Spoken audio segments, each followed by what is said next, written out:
Speaker, I too want to acknowledge the Vietnam veterans who join us today. I was delighted to again attend the Mitchell sub-branch of the Vietnam Veterans Service on Saturday to mark Vietnam Veterans Day, and it was a particularly moving service because the branch marked the 50th anniversary of the battles of Coral and Balmoral and the involvement of our local veterans, including John Phoenix, John Blackwell, Ian Warren and Bruce Tarrant. And of course the unit citation for gallantry has been a long time coming to those men. I've written today to the Chief of the Defence Force asking him to consider an allocation of funding to move the Tank Museum at Puckapunyal to the front of the base.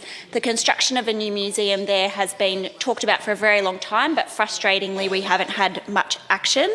I will continue to fight for this project because I think it can bring great tourism to Seymour, and it ties in very nicely with the Vietnam Veterans Wall that we have there and also Lighthorse Park. Last week I met with Benalla 12 College's new principal Tony Clark to discuss the school's funding predicament. While the Treasurer is out there telling us that it's the best of times, students in Benalla are stuck in decaying buildings. The school council's worked very hard on its master plan, but the school is still has a huge funding shortfall on the $11.5 million that we committed at the last election.